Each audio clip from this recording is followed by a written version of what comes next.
Waste Asia एक बार फिर बड़े टकराव के मुहाने पर खड़ा है। इस बीच ईरान ने कहा कि वो वेस्ट एशिया की जंग खत्म करने के लिए अमेरिका की नई पेशकश का जायजा ले रहा है, लेकिन तेहरान ने साथ ही ये भी साफ कर दिया कि बातचीत सिर्फ बराबरी और एहतराम की बुनियाद पर होगी।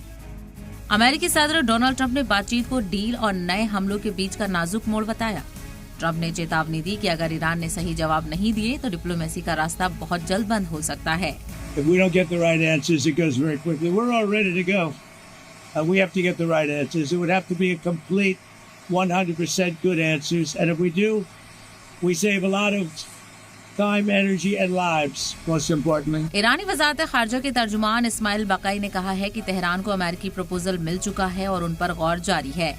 लेकिन ईरान ने दो टूक कहा कि जमे हुए असासों की रिहाई और बंदरगाहों पर लगी अमेरिकी पाबंदियां खत्म किए बिना कोई बड़ा समझौता आसान नहीं होगा। उधर तेहरान के चीफ नेगोशिएटर मोहम्मद बाकिर कालिबाफ ने अमेरिका पर जंग दोबारा शुरू करने की कोशिश का इल्जाम लगाया। कालिबाफ ने कहा कि अगर हमला थोपा गया तो जवाब भी बेहद सख्त होगा।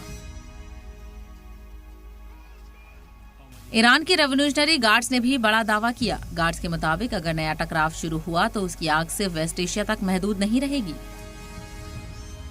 तनाव के बीच स्ट्रेट ऑफ हॉर्मुज़ एक बार फिर दुनिया की सबसे अहम समुद्री जंगह बन गया है। दुनिया के तेल कारोबार की बड़ी हिस्सेदारी इसी रास्ते से गुजरती है और अब डर ये है कि अगर हालात बिगड़े तो आलमी इकोनॉमी पर बड़ा असर पड़ सकता है। ईरानी रेवोल्यूशनरी गार्ड्स ने दावा किया कि पिछले 24 घंटे में 26 जहाज, जिनमें तेल टैंकर भी शामिल थे, हॉर्मुज़ से महफूज गुजारा गया। तेहरान ने इसी खाड़ी में अपने मजबूत पकड़ और समुद्री ताकत की निशानी बताया। दूसरी तरफ अमेरिका ने ईरानी बंदरगाहों पर काउंटर ब्लॉकेड जारी रखा है। अमेरिकी सेंटकॉम के मुताबिक ओमान की खाड़ी में एक ईरानी तेल टैंकर की तलाशी भी ली गई, हालांकि बाद में जहाज को छोड़ दिया गया। वेस्ट एशिया में इस वक्त सिर्फ बातचीत नहीं चल रही, बल्कि ताकत, दबाव और सियासी सब्र का भी इम्तिहान हो रहा है। एक तरफ ट्रंप की धमकियां हैं, दूसरी तरफ तेहरान का सख्त लहजा।